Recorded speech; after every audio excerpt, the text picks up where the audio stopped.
good evening. So I will be talking about how instructional groupings can support differentiation and meeting the diverse needs of all learners.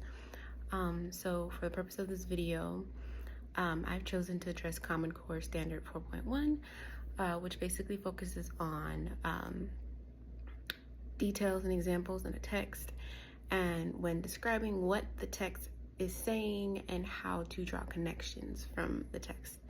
So I think it is very important, it's very pivotal, just having the foundational skill to have reading comprehension. And I think a lot of students struggle with that these days, just from my observation and what I've been learning, working with students so far as a resource teacher.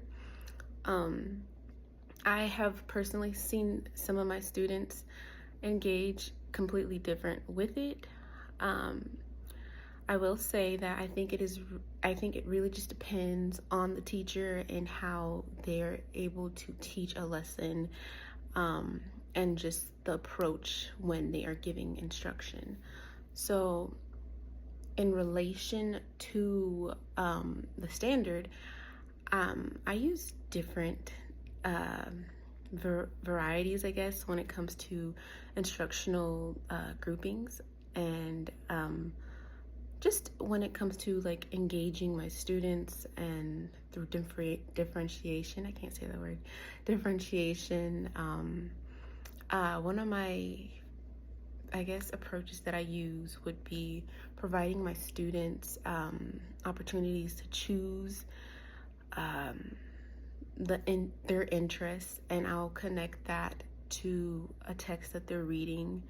So just, I guess it could be, I don't know, like at the moment, my students are really interested in fantasy books. Well, specifically like the girls, they're really interested in like fantasy books, and then the guys, they're really interested in like sports.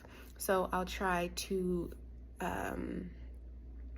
connect that with text. Or a lot of my students, they're foster kids, so a lot of them want to read true stories. So I'll try to connect that. I'll try to get stories that are based on like true stories, and it really provides them like with real conversations to have like amongst each other, and they're able to like, I don't know, they're able to talk with each other amongst their peers. So another thing that I like to do is group my students based off of their reading level. This allows me to, one, provide instruction just with one-on-one instruction, like scaffolding, in an appropriate way, and then it allows my instructional aide to provide help to the other students who don't necessarily need as much help, and it allows the class to just function a little bit more smoothly. And then the last approach that I like to use is think, pair, share. And while so simple, it is a really, really effective way, because I don't know, I found it very effective. My kids, it's just, I have my kids basically pair up, and they'll talk about a certain subject together, and they'll talk about it for maybe 5 to 10 minutes, and then we'll come together as a class and we'll discuss it as a whole.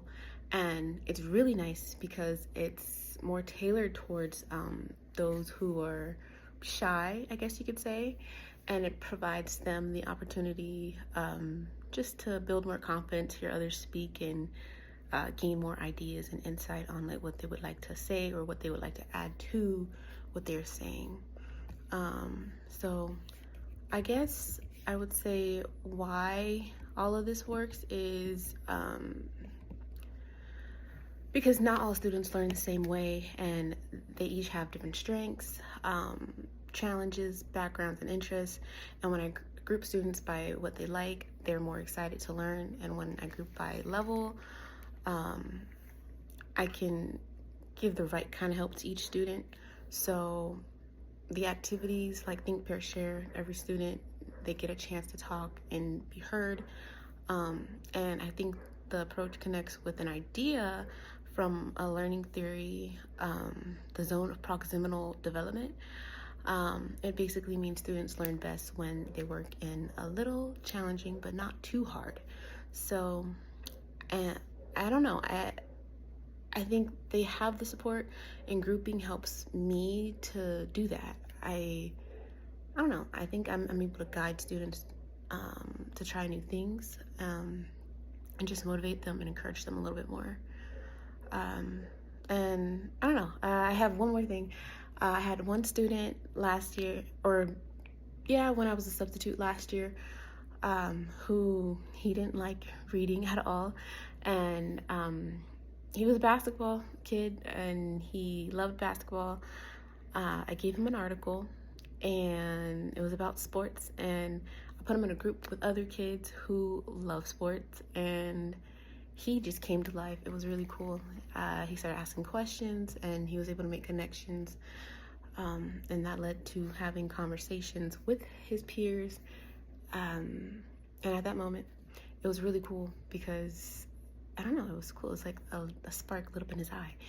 So yeah, but I think these are great tools to help students overall, to help them to grow and to provide equity, and to meet them where they're at. But it's also great for classroom management. So thank you guys.